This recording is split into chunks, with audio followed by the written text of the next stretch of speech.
Buenas tardes a todas las personas que han deseado participar hoy en la inauguración del aula abierta Concha Caballero. Todo el mundo tiene recuerdos y experiencias y anécdotas del paso por nuestra vida de Concha Caballero. Concha tenía una visión optimista y altruista de la condición humana. Y eso nos va a servir de inspiración a nuestra vida académica y docente. Este sitio era un sitio que yo habitualmente veía a Concha rodeada de sus alumnos de segundo de la ESO, leyendo, discutiendo, hablando, riendo. Y para mí será uno de los recuerdos memorables que tengo de Concha Caballero.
Mucho trabajo ir a tomar café los primeros días después de que ya no estuviera con nosotros, pero hemos tenido la enorme satisfacción de disfrutar de su compañerismo. No sé si recordarás, querido Antonio, el comentario que te hice cuando nos vimos en el tanatorio y Concha aún estaba ahí. No le gustaba la gramática, te dije. Me miraste aquiescente. No pretendía el simple comentario sobre lo subjetivo de un gusto académico. Más bien pretendía hablar de su modo de ser, de su condición humana. Ciertamente, a la filóloga Caballero Cubillo no le gustaba la gramática. Tampoco le gustaba la gramática al filólogo Nietzsche. Sorprende, agrada sobre todo esa bocanada de aire fresco contemporáneo en el arte más antiguo de la humanidad.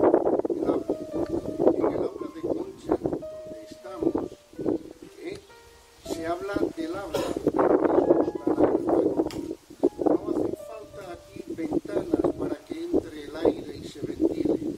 Este aula está a la intemperie, es un aula de permanente aire fresco, es un aula de permanente contemporaneidad, como lo fue la vida de Concha Caballero, de nuestra vida, de nuestra compañera Concha. Sorprende y agrada, por tanto, la contemporaneidad en lo clásico. Sorprende la heterodoxia como punto de vista legítimo desde el que comprender y valorar la ortodoxia. La heterodoxia con la gramática lo es con el habla, por tanto con la condición humana. Tenemos que puntualizar, y es el propio Nietzsche el que nos ayuda. Temo que no vamos a desemparar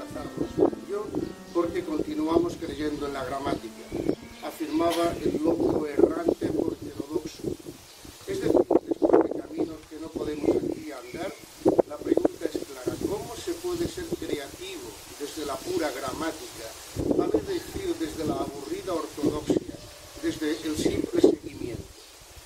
Esa negativa vital al aburrimiento por el aburrimiento, a la ortodoxia por la ortodoxia, y en fin, al fiel seguimiento de consignas, hizo de la filóloga Caballero ser la Concha Caballero que nos acompañó en los últimos 6 años de su existencia.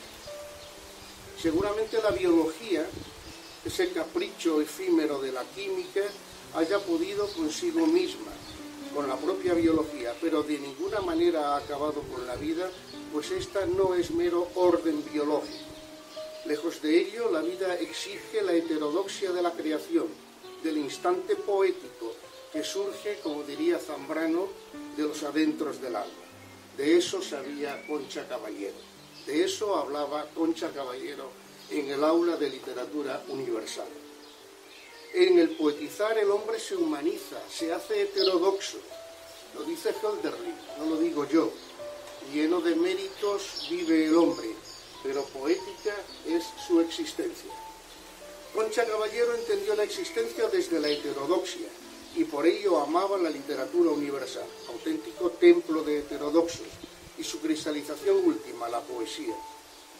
Fue heterodoxa como lo fue Teresa de Cepeda y Ahumada, a la que dedica unas páginas en su libro Sevilla, ciudad de las palabras.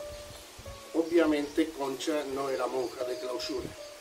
Tampoco Teresa de Cepeda fue portavoz de grupo parlamentario alguno.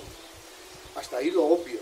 Lo importante es que desde intereses vitales muy distintos, legítimamente antagónicos, ambas instalaron el baluarte de sus existencias en la heterodoxia vivida, no como una actitud teórica, sino como la trama del existir, como biografía. Teresa de Cepeda fue heterodoxa desde el propio nombre que eligió para sí, una rebeldía que la llevó a cambiar de confesor, siendo monja de clausura en el siglo XVI, al entender que este era iletrado. También a Concha Caballero el carácter de la rebeldía le corría por las venas. También tuvo que solicitar la precisa ilustración, vale decir, el reconocimiento del honor ortodoxo, pero lúcido del cargo político o público de turno. Pero el disgusto por la gramática no es el silencio del alma. Tampoco la heterodoxia es la pobre falta de opinión. Concha Caballero fue una heterodoxa lúcida en 2 aspectos fundamentales. De una parte, nunca convirtió su heterodoxia en una pretendida ortodoxia, nunca cayó en la tentación del dogma. Siempre entendió con absoluta coherencia que su heterodoxia solo era posible desde la de los demás. Supo que la heterodoxia solo lo es desde el reconocimiento de la legítima discrepancia del otro, considerado siempre como un activo, como un complementario, nunca como un contrario. Por ello era amante de la discusión y el diálogo, pues escuchaba con autenticidad el parecer de los demás, por contrario que fuera el suyo. De otra parte, tampoco confundió la heterodoxia con la ausencia o falta de firmeza en las opiniones. Era amiga de sus ideas y vivía en coherencia con ellas, exponiéndolas sin acritud y sobre todo convencida de su carácter de justicia social.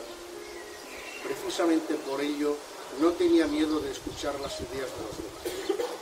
Yo quiero reivindicar aquí para nosotros esa lúcida heterodoxia de la que siempre hizo gala Concha Caballero. Nunca fue funcionaria, siempre fue profesora de literatura universal. Y quiero reivindicar para sus alumnos su talante crítico, su rebeldía y su coherencia. Fue heterodoxa lúcida y cabal, heterodoxa coherente, heterodoxa hasta consigo misma, de la idea que tenía de sí misma.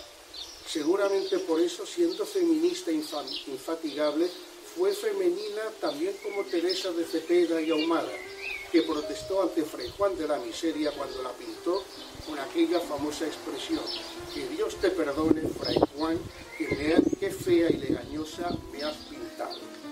Seguramente por eso Concha, la feminista femenina, andaba siempre preocupada con su pintura del arte.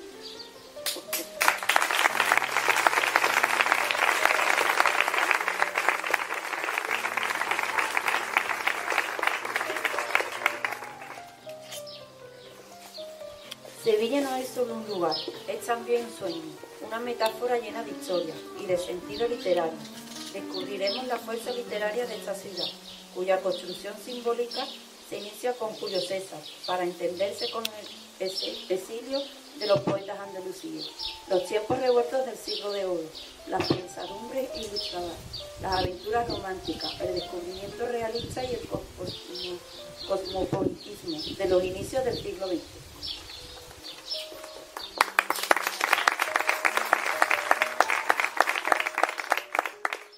Este es un libro en el que nos sorprenderán los testimonios literarios recopilados sobre Sevilla y en el que desfilan por sus páginas tanto escritores sevillanos, Cernuda, Machado, Becker, como españoles, López de Vega, Cervantes, Juan Ramón Jiménez, y especialmente por su aportación poco conocida, extranjeros, Lord Byron, Ridley, Pushkin, Chesterton, Stendhal, Dante, Dostoyevsky, Víctor Hugo. También supone una meditación sobre la metáfora del sur, que se atreve a romper los extremos y que defiende la ilusión de una rebeldía sensual, callejera, descarada y bulliciosa, junto a la intimidad del tiempo que se necesita para atender a la belleza.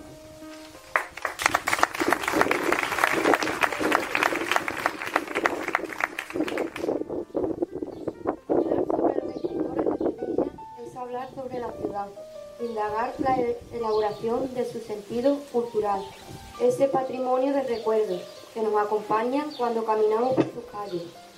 Su invernario sevillano sirve para conocer la historia de su ciudad, para ponernos enfrente de sus metáforas y para responsabilizarnos de ellas, sin dogmatismo, supersticiones o falsas promesas de pintorismo aguado.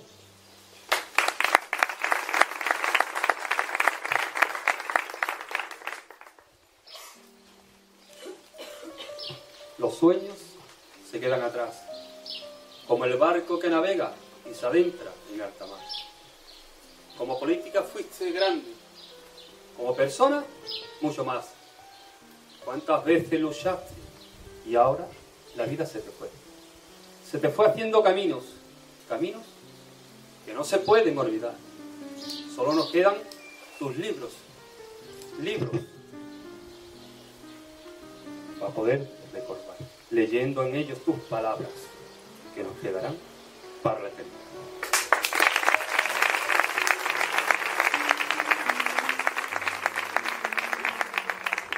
Sí, por último vamos a intentar deciros una poesía de una compañera también gallega, Estrella Bello Fernández, que hace alusión a esta gran compañera.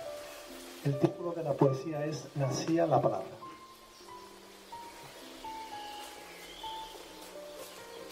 En el clamor del viento nacía esplendorosa la palabra.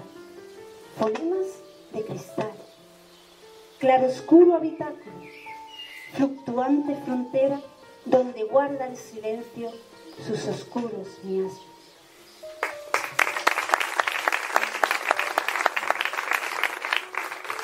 La máscara del fuego enjambra su estatura, enjambra su piel adolescente y su bosque inagotable de leyenda.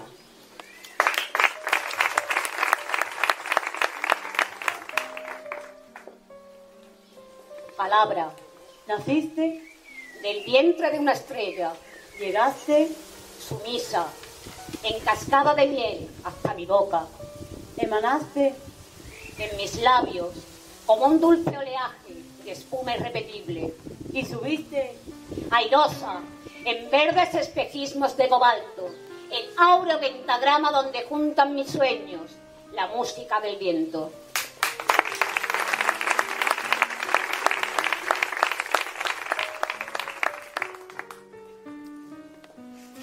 Palabra, eres latido, violeta, vocales, constelada, prisionera, feliz y a solas. Palabra eres latido, De coral, violeta, del idioma, vocales, que susurran la luz amanecida. caracol, silvestre, que emerges y tiemblas, emerges de la tierra fugitiva y tiemblas en el verbo su cálido misterio florecido.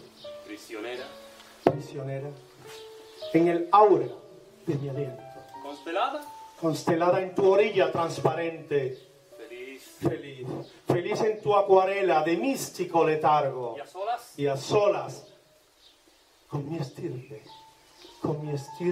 en copa de ternura navego por tu vientre de doncella.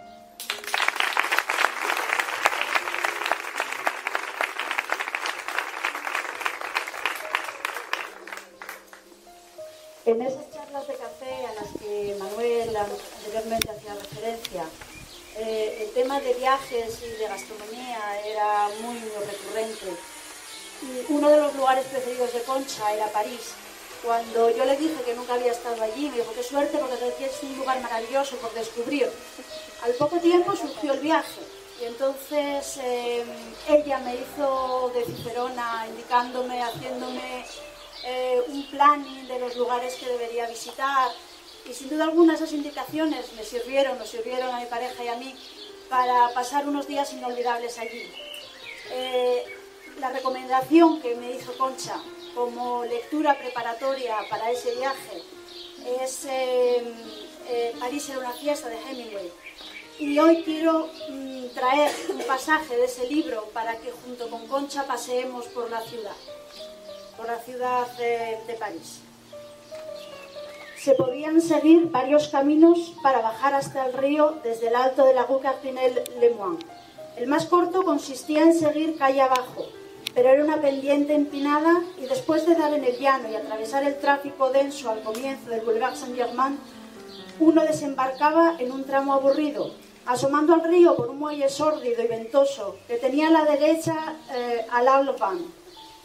La Talval no era un mercado como cualquier otro de París, sino una especie de almacén de Puerto Franco, donde se guardaba vino mediante el pago de cierto impuesto, y de fuera era tan deprimente como un cuartel o un campo de concentración. Atravesando un brazo del Sena se llegaba a la Ile Saint-Louis, con sus calles estrechas y sus viejas casas altas y hermosas.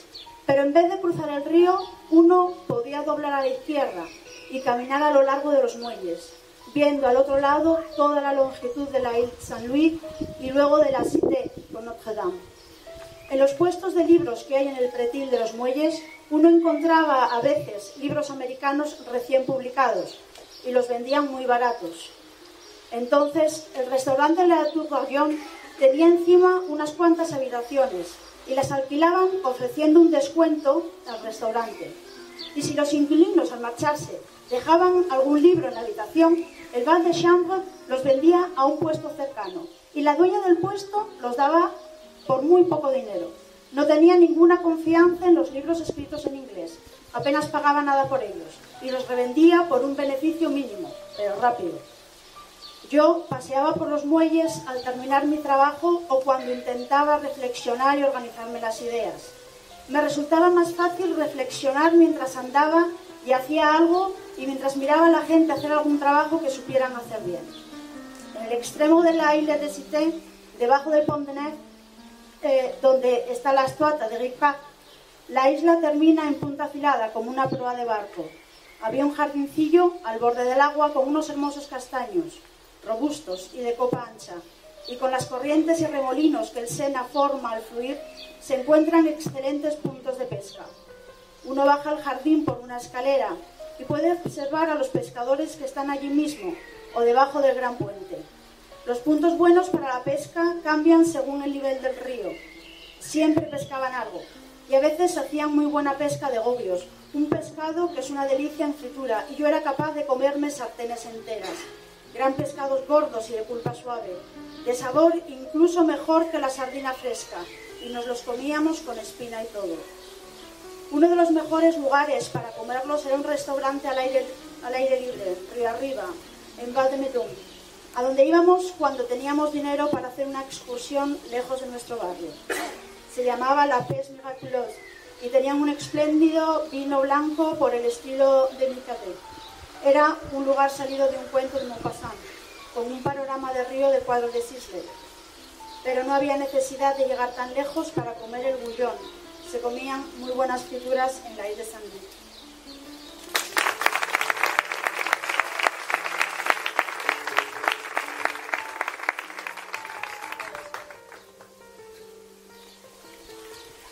Concha vino a nosotros tras un gesto de integridad que la impulsó a abandonar una brillante carrera política. Hace apenas 4 meses se marchó de las aulas y 2 meses después lo hizo para siempre. Solo 6 años hemos podido disfrutar de su calidad humana e intelectual, de su elegancia, de su clarividencia. Solo 6 años que han sido suficientes para que todos los que formamos parte del Rodrigo Caro la guardemos ya para siempre como nuestra. Nos sentimos orgullosos de haber compartido con ella el empeño por conocer, el amor a la verdad, la búsqueda de la justicia y de la igualdad en este oficio porfiado que no admite pausa ni desfallecimiento, en este oficio ilimitado de enseñar y de aprender día tras día. No volverán su presencia y su figura, pero su magisterio permanece. Por eso, en este rincón del patio que tantas veces fue su aula y que a partir de hoy será portador de su memoria, es obligado que suene ahora el magisterio de su palabra. Permitid que con ese fin me atreva a prestar mi voz para revivir algunos breves fragmentos de los artículos que nos dejó escritos en nuestra revista del claustro y que son un logrado reflejo de su sentir como profesora, de su sensibilidad creativa y sobre todo de la anchura de su humanidad apuntando humanidad hacia un futuro de esperanza. Barco en la tormenta es un artículo que ocupa en el número 4. Así te dice Concha.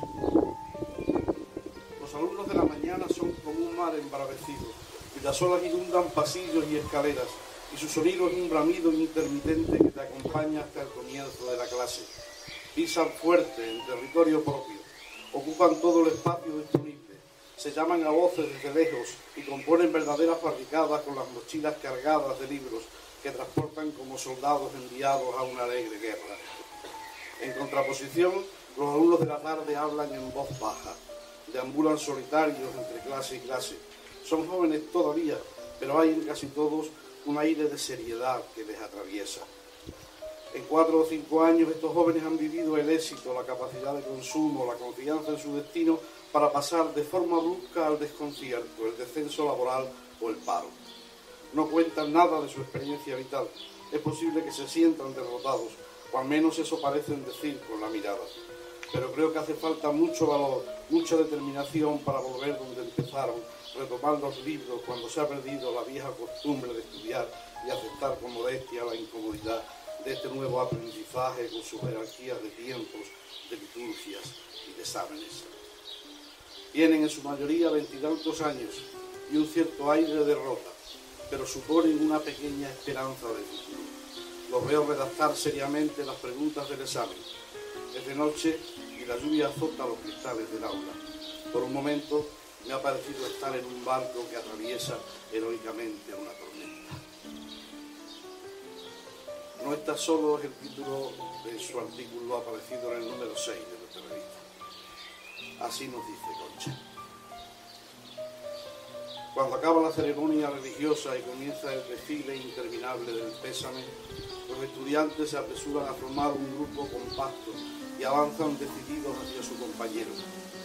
Lo rodean y como si fuesen un solo cuerpo compacto, una meba gigantesca se lo llevan al exterior. No sé dónde han aprendido el arte del consuelo, pero lo hacen con maestría. Les pregunto dónde se dirigen y me contestan que al instituto. A charlar un rato, a estar juntos, a distraerlo un poco. Desde ese momento no lo han abandonado ni un solo instante. El compañerismo, la lealtad, la sabiduría se escribe con la letra de adolescentes de 15 años. Todo esto sucede en el pueblo sevillano de Coria del Río, que es como era Andalucía hace 20 años.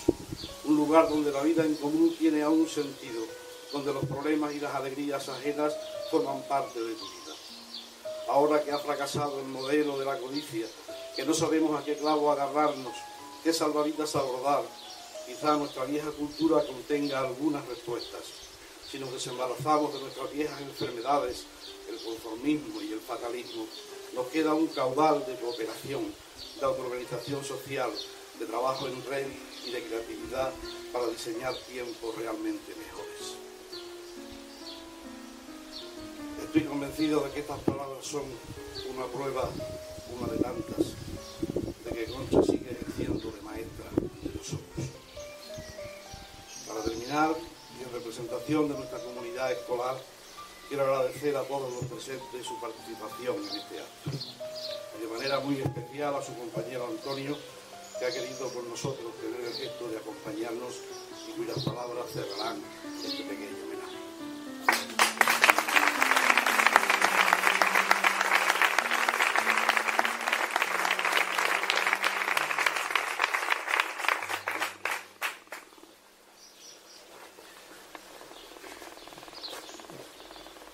Bueno, buenas tardes. Yo sabía que nos íbamos a poner serios en este acto. En cierta forma no es para menos, pero también yo creo que hay que reaccionar. Tenemos todos que reaccionar ante este tipo de hechos que a todos nos afectan más tarde o más temprano.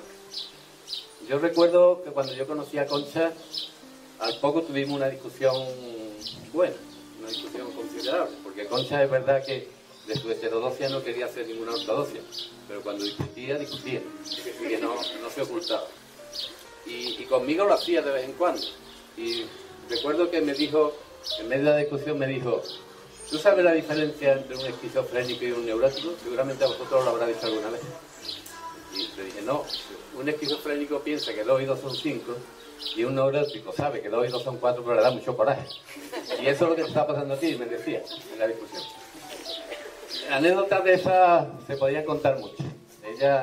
La vida de ella estaba marcada por una serie de personas que nos enseñaron mucho en el terreno académico, en el terreno familiar también, fundamentalmente su madre, que como dice en su libro, le enseñó a amar las palabras y amar en general. Yo creo que la personalidad de Concha se explica fundamentalmente por cómo era la madre y por cómo le enseñó a la madre a hacer de alguna manera. Recuerdo por alguna cara que estoy viendo por aquí un día que llegó y dijo, estoy pensando en que vengan a celebrar, o no sé, algo así, una serie de alumnos y alumnas a la casa el día. Y nos podíamos ver allí, echar un rato. ¿A ti qué te parece? Yo la verdad es que no tenía muy claro, pero bueno, había 2 razones para decir que sí. Una que iba a ser que sí. Y la otra que bueno, tampoco era tan malo, ¿no? Yo creo que había posibilidades de que pasáramos un buen rato. Ahora estoy viendo algunas caras aquí. Y yo creo que eso explica un poquillo la manera de ser de Concha.